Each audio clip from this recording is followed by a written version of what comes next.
Hello, and welcome to the Learning and Development Podcast. Today's podcast is sponsored by easygenerator, the e-learning authoring tool that lets anyone in your company create company-specific training at scale. Your sales team knows the product, your legal team knows compliance, your HR team knows onboarding. With easygenerator, they can easily share the knowledge they create, their knowledge by creating engaging e-learning. So empower your experts to share what they know fast. You can learn more by visiting easygenerator.com. All right, now that we paid the bills, I want to welcome everybody to the Learning and Development Podcast. As always, I'm your host, Nolan Hout. Joining me today, we have Laura Overton, an award-winning learning expert with over 35 years of experience in the industry. She's the founder of Towards Maturity, an academic fellow of the CIPD and the Royal Society of Arts. And needless to say, she's consistently recognized as a global thought leader on workplace learning and trends. Today, we're going to be talking about concepts of her new book that she wrote with Michelle Ockers called The L&D Leader, which distills over 20 years of research, with more than 10,000 L&D professionals and 230 learning leaders. So this is kind of a cheat code. You can either go talk to 230 learning leaders or you can talk to Laura. So that's what we're going to do today. We're going to be talking about a lot of concepts. We're going to be talking about aligning strategy with business priorities, building workforce skills, and something that I'm really excited to talk about is changing L&D culture, governance, and delivery. Lots to cover. Let's get into it. Laura, welcome to the podcast. Oh, I'm so looking forward to this conversation, Nolan. Thank you for inviting us. Of course, it's my pleasure. Before we get started, you obviously are a significant thought leader in our space, but you weren't always a thought leader in your space. Everybody starts from somewhere. Where did you start, Laura? You know what? I think that actually I'm one of the few people in the industry who was hungry to be involved in training immediately after I left Okay. university. I was just so keen to be involved in helping other people become their best selves that I wanted a job. And of course, you couldn't get a job all those decades ago. Thank you so much for pointing out how long I've been in the industry. Hey, I I really I appreciate that. it was written on your profile, so I was like, "Hey, it's not me, it's you." No, exactly. But, leaving university with a hunger to do that and having no experience with which to train other people, I got myself a job in a training department as a secretary to a Oh my training gosh. manager. And yeah, that's a story in itself. But he asked me if I could type during my interview. And I said, no, of course I can't type. But if you give me the job, I promise you, I will learn to type. And at the end of the interview, he said to me, well, can you do your typing test now? And I said, well, I still can't type, but if you give me the job, I promise you I'll learn to type. And he gave me the job. So I was in my first job in a training department. But you know what, Nolan, the thing that really excited me was that this was an organization in the mid late 80s who was actually using technology based training. That's what it was called then, to train their IT professionals because the world of IT was changing so rapidly that Uh, doing learning the skills that they needed in the classroom, they just couldn't keep up. And so I got involved with technology based training. I got so interested in it, Nolan, that I completely stopped anybody from our suppliers meeting with any decision makers. This lonely person in the training department said, no, don't you worry, I'll go and talk to the head of this. And in the end, I was recruited into the technology based training organization. oh And I my spent the gosh. first 15 years of my career working with some of the amazing minds of early technology based learning. I worked with the founders of the original words of e-learning and that was introduced in 1999. And I've always been involved in looking at change management. I've always been Wow. involved in saying, how do you shift our thinking as a learning profession to do new, fresh things in order to drive better business value? And so that's been my heart. And so the first 15 years was actively involved in that process, working with some of the really early adopters who are doing amazing things. And really the last 20 years has been involved with providing better research into what great high performing learning teams, those who are really able to shift with the times and deliver great results, what are they doing differently? So, yeah, I got in by bluffing my way into the industry, Nolan, basically. Well, isn't that what we all do? I mean, I don't know if anybody else is. I don't think things have changed. Replace typing test with AI, with whatever the new skill is. Something that's interesting. I've kind of started to pick up on some trends by asking people this over time, and I feel like the people that had like that innate passion to be in this field, it kind of, I feel like it stems from a couple different things. Like one is just, I think, innate like curiosity to understand how something works. And they're so interested in how something works that they want to document it. And then there's other people who have said, I had such a great educator and teacher and mentor that I wanted to do that for somebody else. And then there's the inverse of, I had such a bad teacher and mentor, coach, whatever, that I thought, I don't want anybody ever having to learn this way again. Whether it was a bad onboarding program, whatever it is. Do you find yourself in any one of those buckets? I think that I'd say there is a separate bucket, and certainly I've seen in my own research, I Yeah. absolutely recognize every pathway in that you've just described. Yeah. But I also recognize another pathway, which is probably more of mine, which is people who love the idea of ensuring that other people become their very best selves. So I've Yeah. seen some people come Yeah. into learning and development through the sales route because actually they're just really hungry for their teams to become True. better, or different True. ones coming in from HR or whatever. So I think there's an extra bucket maybe that I would add there. Um, maybe Yeah. it's maybe it surrounds all of those that you described. But for me, I think it was really about, being absolutely fascinated by other people and how we all become the better versions of ourselves. That kind of got Yeah. me into doing psychology as a degree in the first place, and then wanting to move into training. Yeah, yeah. This idea of, I want to help people be their best, and that motivates me. I want to be the caddy. I don't want to be the golfer. Yeah. I want to be the person to read the putt, not to actually do the putt. So really, really good, Laura. Well, thanks for giving us that intro, and again, thanks for joining. Let's get into a little bit about what we want to talk about today. Let's start though with just the book, which is the foundation of kind of some of these things we're going to double click into, which is called the L&D Leader. Talk to me just a little bit about, where did this book come from? How did it start? Obviously, you co-wrote this with Michelle Ockers. How did how did the sausage get made? Well, it's really ironic because obviously in my field of doing research, I've written a lot of articles, Nolan, a lot of reports year on year. And everyone thinks that I've written a book. They all think they've read my book, but it's actually the research reports that I've been putting out.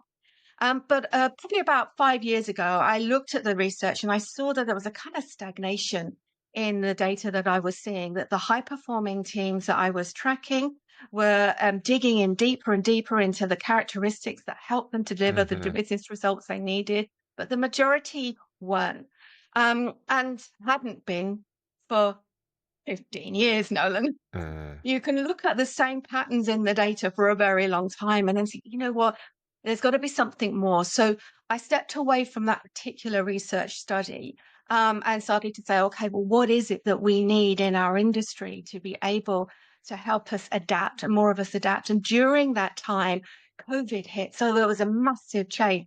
AI came, massive change. mm, And it was like a sense of, oh my goodness, there's got to be something from our past that can help us prepare for the future. So personally, I signed up to do a doctorate program to go back to school, as it were, 35 years later, to try and say, okay, how do we look at this differently? And through that came a number of different lenses. And I've been working with Michelle Ockers, who is amazing. She would have mm. loved to have been on this podcast with us today, but she is in bed because she is in Australia and I'm based here in London in Wimbledon. Yeah. All together at the same time is quite tough. But Michelle, I've worked with for a number of years, and whereas I had a lot of data, she had a lot of interviews, and from very much a practitioner perspective. And I said, look, I think there's this challenge going on in the industry. I think there's something in our past that the data will surface that will allow us to learn how to adapt and respond better to the future. Because the only thing that was going to be guaranteed based on both of our experiences was that the future was going to change and change and change and change. And as soon as we Mhm. think that we've got it sussed, it will change again. It's AI today. It was mobile learning a while back. It was social media and through all of the studies that we've done, it was the internet in my field. It's going to change the world forever. E-learning was going to make email look like a rounding error. That was back in 1999, that was quoted. So there's always going to be something. But you think, what is it? We need some stability in our lives. So I said to Michelle, would you write with me and would you explore with me as I am Mm, looking at the data for those core principles that will allow us to have a certain amount of that stability as a learning professional, that will allow mhm. us to look at the future and respond appropriately to the future. And that's really how this book came about. It's was as a result of the two of us meeting every week, talking, discussing, exploring what the data said, what the interview said, in order to come up with the principles and practices for people who want to lead into the future. So it's not just for those who are seasoned leaders now with great big teams, but aspiring leaders, those that, like we've just been talking about, how wherever they've come from, Yeah. that they are equipped to be able to make sense of the past in order to shape the future. So that's the idea behind the book.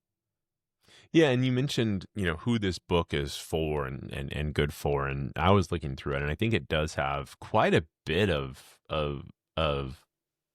something for everybody, as you said, whether you're leading today and you're trying to impact change, or you're not a leader yet, but you want to know what is the roadmap ahead of me and what are the things that I can do today to prepare myself to be a leader. So I really do think it's a great book, whether you're in that position or you aspire to be in that position, or you just want to know a little bit more about, how to navigate learning and development, like whatever field you're in. One of the first principles of the book, or one of the big principles of the book, is aligning strategy to business priorities.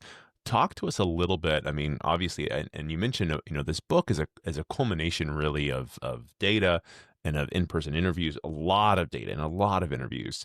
So you're, really in a good position to help us with this. What did you find was kind of the key to aligning that strategy with business priorities, and what does success look like there? Well, it's really interesting because it understanding how we create business impact has been the red thread through all of my work. When you're working with new ways of learning and your livelihood is dependent on it, which is what mine was for the first 15 Yeah. years of my career, I very quickly realized that the closer a solution was to meeting the customer's need, the need of the organization rather than the need of the learning department, the stickier it became, the more useful it became, the more essential it became, the more relevant it became. So for me personally, business success has always been about how do you find out what's the most important thing to our customer's customer, to the business unit, Mm, to the individuals. So that's what I was looking for through all of my research. What correlates back to better business impact? And yes, aligning to what is going on in the organization is absolutely vital. But there are other characteristics as well of high performing teams. And so if I break it down, there was three principles that we looked at in this book that continually flow yeah. around with each other. The first one is tuning in, which aligning is part of. The second one is how we professionally respond to what we see, we feel, we hear. And the third is improving. So it's the try principles that we talk about in this book to help us navigate. And for me, what I saw in the data and what Michelle saw in interviews was that individuals who are able to tune into what was happening within the business were the ones that were able to connect better with the business. But it's not just the Mm, business, it's also the individuals as well. So there's always this balance. So tuning in is about aligning to what's going on in the business.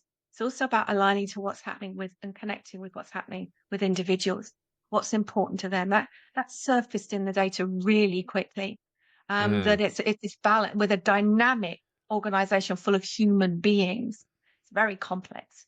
So we need to tune into all of those Yeah, characteristics, including the environment in which both of those exist.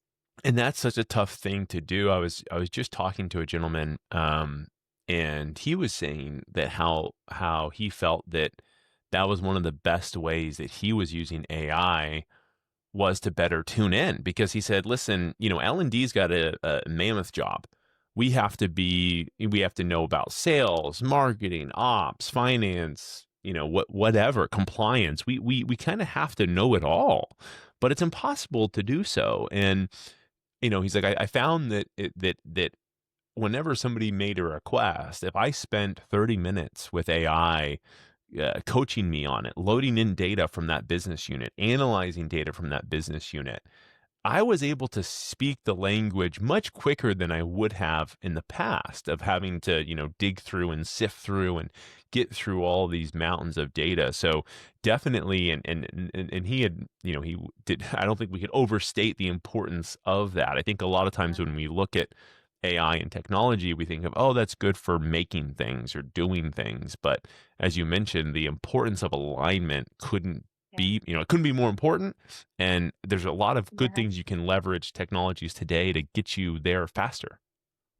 Yeah, I think what it comes down to, and I agree with you so much in what you've just said there, is what are we looking for when we have all of that data? And very early in the book, we flag up what I've called the L&D value spectrum.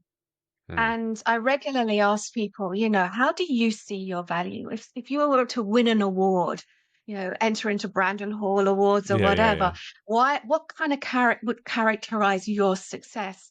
And typically on the spectrum of learning and development, it ranges between activity, engagement, efficiency, the amount of money I've saved, NPS scores, a whole range of different areas, which I call learning value on the spectrum.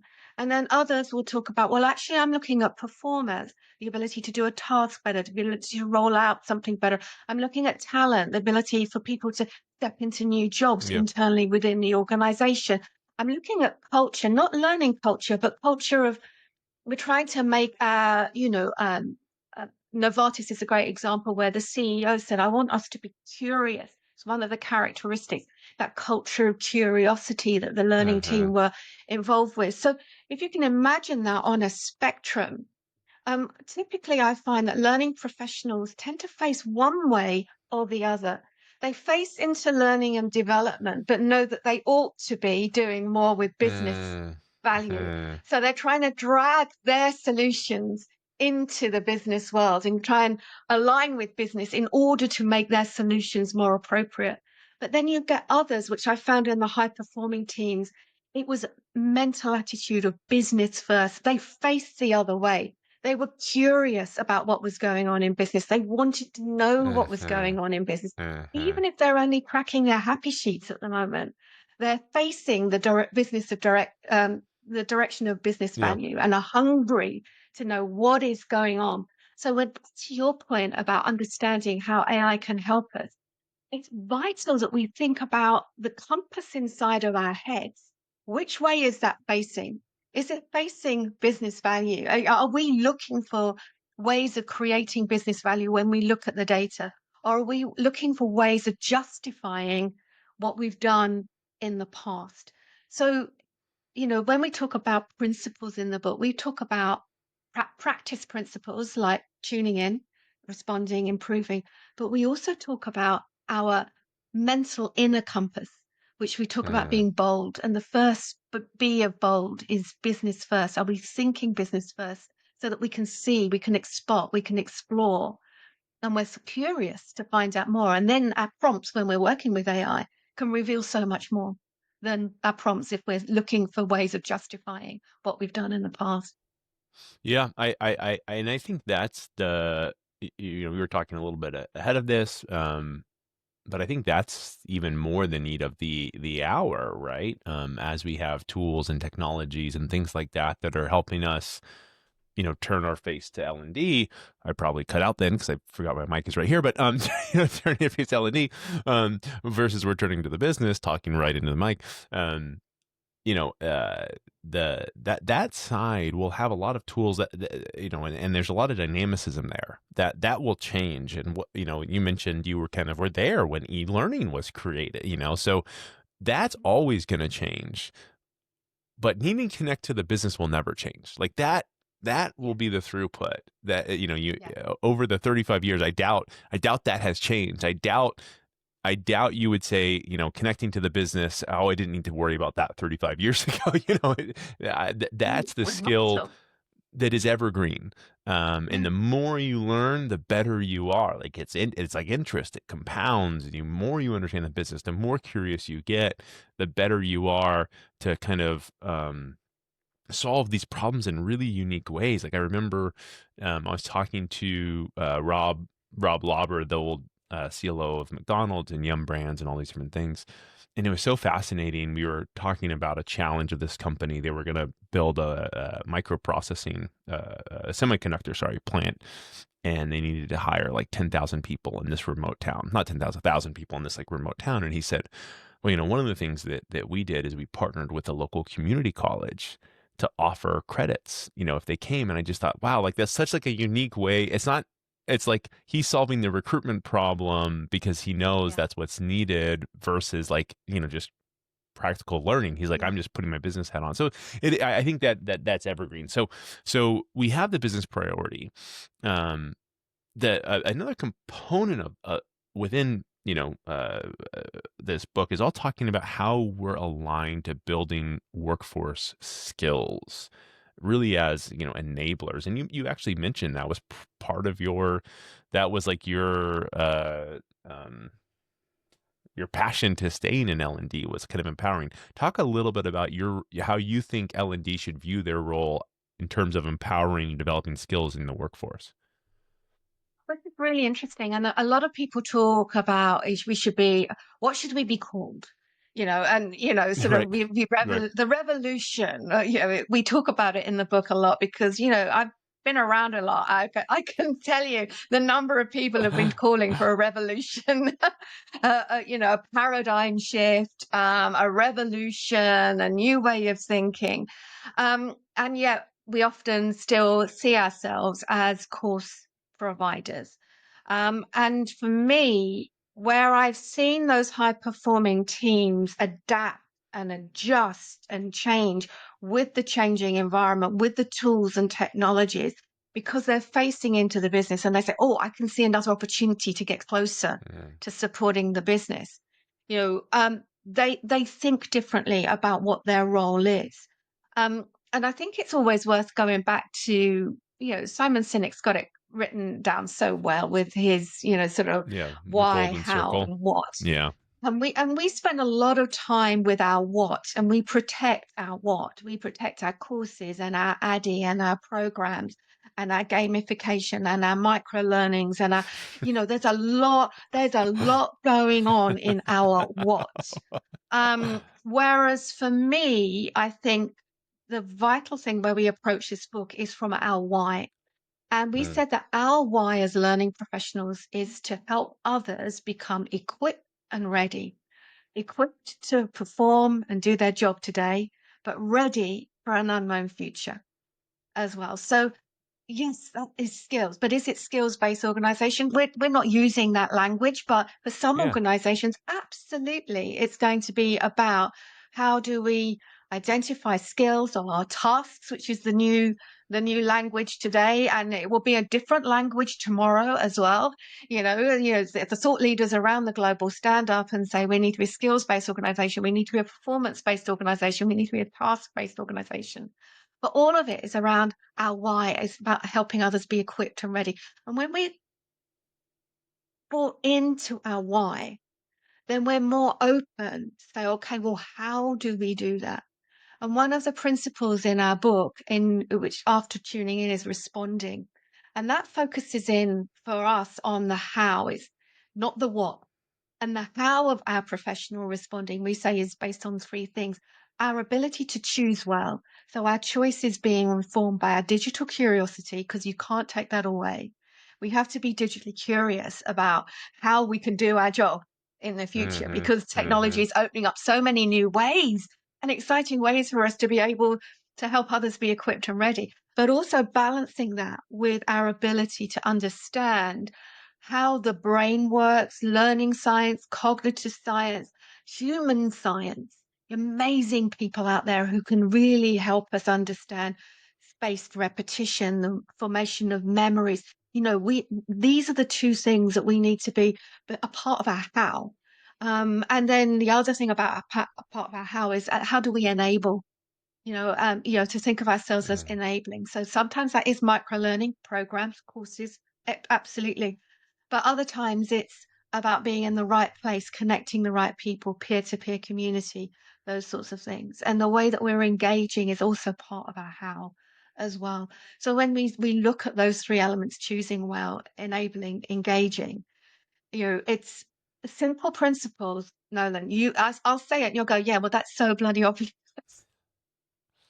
But I've got data, years of data to show that we don't do it because typically we've been much more reductionist in our approach.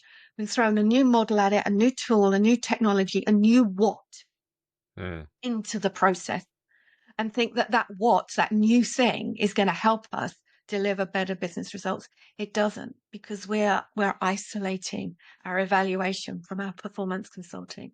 And so for me, it's about, let's look at it holistically. And when I worked with Michelle and the stories and the case studies that were starting to come through, it was, it was very clear that by working on our why and our how, that will allow us to actually imagine and design our own future and look for stepping stones into the future of learning and development. Yeah, that's really interesting. I had done some work with there's this company out of California called Agilent, and they had a pretty progressive learning leader, and she was talking. She had kind of wanted to infuse a little bit more marketing into Ellen, like marketing principles, I should say, into it. And one of the big things that we talked about was kind of creating this culture, viewing the L&D team as a company within a company. And again, having our mission statement, our why. Why do we exist? Yeah. And I thought that was so valuable to create that because and not just from how you described the why, but the hows as well. A lot of this is all fundamentals that change less year to Yeah, year. They exactly. change at a macro level, Yeah. minutely at a macro level. Yes, generation to generation to generate. Maybe every third generation, it's a big change, but if you really do focus on those things, like the science of how people learn, the principles of how people apply skills, and how they consume information, and why it's relevant, and how it can help somebody do a better job, and what they care about, how to get people to care. If you focus on those fundamentals, you are much better off, especially as you're kind of shaping your L&D org, to be less disrupted by the what. Exactly. Exactly. And when we were in the COVID time, I was involved with Shannon Chipton in Chicago. You'll know her Mm, well, and Michelle and myself, and we did a podcast series right in the middle of COVID mm, about how people were surviving, and it was so interesting that exactly as you say, Nolan, those that had established their why and their mhm. ability to flex and change in order to keep on track with their vision of why they were here, they were just ready for Yeah, the disruption that hit. They just okay, yeah, we'll just change tack, just a slight swerve here, and we're ready because we know our role is not to be delivering programs, but it's to be equipping and enabling our organization, which is now in a state of complete flux and change. And learning professionals at the time, they were able to literally roll their sleeves up and do exactly as you just did, turn into the microphone, turn in, because everyone who was at work was turning into how do you help this business yeah. survive? And when we're turning into towards the microphone, towards business first, then we can be heard, we can hear, we can see what's going on, and we're part of that. And it's like it's all hands on deck with that business challenge. And that's the vision that we've seen throughout the last 2 decades of those high performing teams. They know how to do that with through their curiosity, to be able to lean into that sort of space. And you mentioned, a lot of this is culture, right? And I'm a big advocate of an investment in culture. Like, the fundamentals pay off in long terms. It's a hard thing to do, right? It's not a short-term investment. If you want people to embrace AI, you can invest some money, have them, take some courses, learn some bits or whatever. But then when the next thing comes, you're going to have to reinvest. And then the next thing comes, you have to reinvest and invest versus the investment in culture. Like you mentioned, Simon Brown wrote the book when he was at Novartis with a couple of his colleagues on I forgot what his book was titled, Curious but as you advantage. mentioned, Curious the curious advantage. advantage, right? Mhm. So like if you're curious, then you don't need to teach people on AI necessarily. You just need to teach them to be curious. So when the next AI comes, whatever it is, they naturally go and try to figure it out. So we've known culture is big, but you've combined, so much information, so much insight into and it's in this book. How do you go about starting that culture change and creating this change of culture in your L&D team to focus on a lot of what we talked about? Small ideas, small references, and the ability to be able to look inside of ourselves. So I mentioned to you before about us being bold, about being courageous as learning Mm. professionals. So we've started to give some language around that for the learning and development community.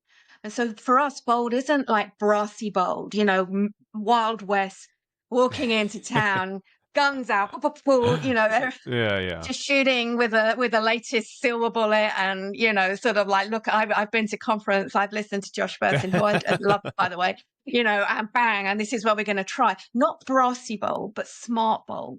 The smart bold that we see in the introverts, the smart bolds that we see in those who observe, the smart bold and with those who we see have been in business for a long time and have been through ups and downs of the business and had ideas rejected, and smart bold people, and that inner strength, I think, is something we wanted to put a language to, because that's the Mm. beginning of culture change. So for us, bold, we've already talked about business first. We're facing, I'm looking at you with your microphone here, but we're I facing know into the it's microphone. so, yeah, We're yeah. facing business first, and we're curious. We're hungry to say Okay. that's our why, is to make a difference in the messy world of business, where we can't easily isolate how brilliant we've been, but we have to roll our sleeves up like we did in COVID, and work with others to achieve common goals, co-create Mm. value, be business first. Oh, open-minded. The extent to which I can be open-minded in my approach, open-minded in being aware of biases. Had an amazing interview for the book Mm. with Cameron Hedricks from when he was heading up learning and development at Citibank. And with Cameron, he was talking about how he had really focused himself on really understanding all of the different biases in his own ways of thinking. So being open-minded about ourselves is absolutely Hmm. a vital element, but being open-minded about others, open-minded about what's going on in the world of work. Who else shares this common problem with me? Who else has got an issue or a curiosity about how AI needs to roll out? And being open-minded, who else we can work with. So always open-minded. L is leading and learning, our ability to be willing to try things, even small things, really important for culture, Nolan. Try little Trojan mice experiments. And what happens to them? If has something worked? Has something connected with people? Can we fan that flame? Can we amplify it? Has it something not worked equally as brilliant? How do we dampen that we're amplifying and dampening what's going on in existing culture is a role that we can do when we're bold, because we're leading and we're learning. And D is about us being deliberate, being intentional. So by having this language about how we see ourselves and how we choose to turn up in the world actually is means that we are part of culture. We are, Hmm. as bold L&D professionals. Every meeting we go to, we are shaping culture because people are feeling us, they are observing us, they are seeing how we respond. They see whether or not we're telling people what to do or exploring with them what the challenges are. how we turn up as bold learning professionals, for me, is a fundamental aspect of us influencing culture. Michelle had a brilliant interview with a lady called Beth Hall at an Australian uh, retail organization called Cotton On Group. Mm, And it struck me, I listened to this interview a couple of years ago, it struck me, and she said, everyone who came into that organization was talked about their culture. And everyone was told, you are the CEO of culture because you either contribute to the culture of this mm, place or you take away from it. And it's your choice how you choose to use your agency in wow. that space. And that really flagged for what I was seeing in the data and what Michelle was seeing in her interviews as well. You know, that culture isn't about how do we get everybody to do what we want. And instead call it a learning culture. Everyone's pulling up my Hmm. content. Everyone's learning. And all I have to do there is just give them beautiful gifts. That's not culture. Culture is about how we turn up at work and are part of creating the space that people need to be in order to be equipped and ready. Yeah, it's like goes back to that idea of if if you're having to continue, if you took away the payment or the gift or whatever, would people still do it, right? Or like, what do we do when nobody's looking? All those Yeah. concepts. But one of the things, a couple of things I wanted to circle back on. One, you mentioned, a concept of this bold is, I think you said open to trying or open to, Yeah.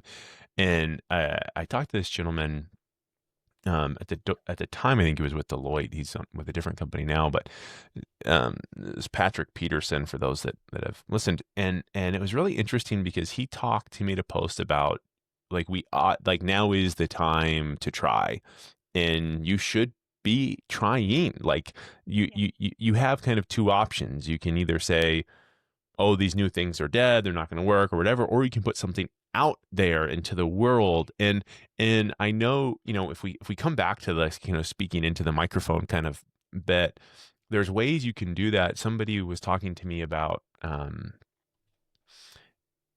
when somebody comes to them and we hear this all the time, right? That's not a training problem, right? That's like one of our favorite catchwords. It's not a training problem. And he's like, well, whenever I think that, I look at the data and I actually try to figure out what is the problem. Like not, and then I figure out what is the training, right? So he had said, the the problem presented to him was that we're not closing enough deals, I think is what it was, right? And he's like, okay, well, I should invest in negotiation topics, I guess. But he's like, but it didn't ring true to him. Something was off. And so he looked at the data and he found that attrition in that group was sky high. They had hired more people than ever. And he's like, well, obviously, when you hire somebody, it takes a long tail before they're at peak performance. So what we actually need to do is invest more in onboarding to hopefully speed up their time to proficiency. That's where we're going to make the biggest bang for our buck. And so, and I asked, well, how are you bold enough to go to the business? And he's like, I came with data. Obviously, I came with data. Is the data right? I don't know. It's not my data to own, right? That was the other part. He's like, but honestly, I've realized that if I put it out there to the world, the business will just appreciate that I've put it out there, and they're the ones to be able to say it's right or wrong. But it's not going to stop. I'm not going to be too scared to not use it because. So I think one of these ideas of being bold is you can look at it from a business, speaking into the microphone perspective, which is try to solve. If you're saying to yourself, this doesn't sound like a training problem, figure out what the problem is, and help and go with a solution. Let them tell you no, but be bold enough to come with a solution. And then, if we're looking not into the microphone, is bold enough to try the new things, right? Yeah, Try AI, exactly. be curious. You hear of a new tool on a podcast, go get a free trial. Use it for Yeah. 2 days, use it for 2 hours, use it for 2 minutes, but at least be, Yeah. oh, okay, I kind of see what they're doing here. Yeah. That's interesting. Not for me, but at least I know what it is. So a lot of, the concepts that I really like on the boldness front. I think that's really important, and I think the organizations that are more likely to do that are going to succeed and have more fun Yeah. along the way. that people do have more fun. And and also when you look at this from an experimental point of view, it means you don't have to be an L&D leader with a big budget and a big team. Anyone can do this.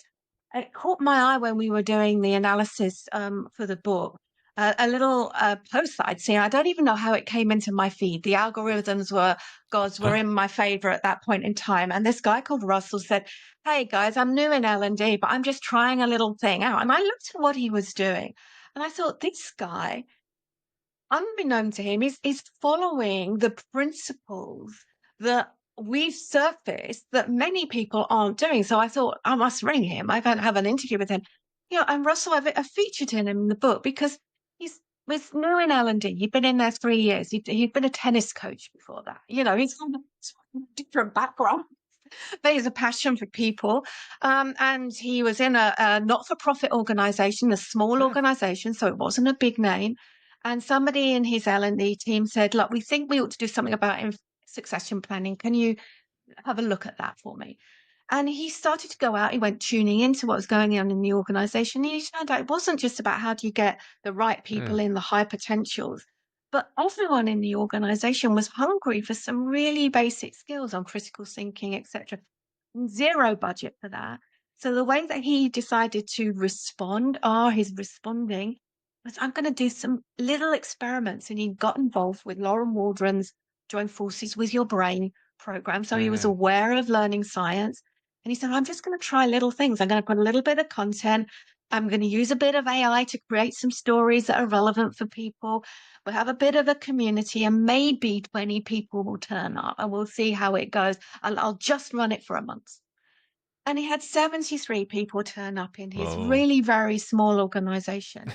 People were connecting, they were engaging, they were applying what they were doing, they were So working cool. with each other.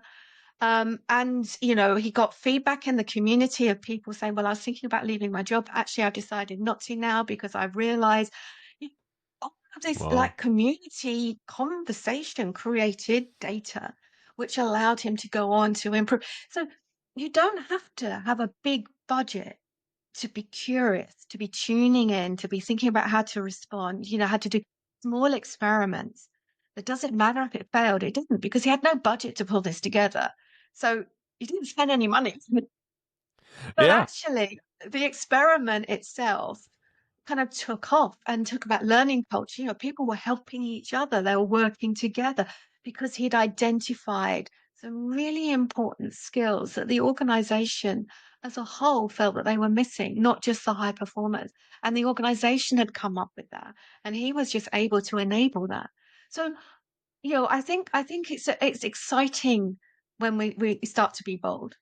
It can Yeah. give us that framework. And to your point about the data, Russell used the data that he gathered in from interviews, but your person that you interviewed, Peter, having good data helps us to be deliberate.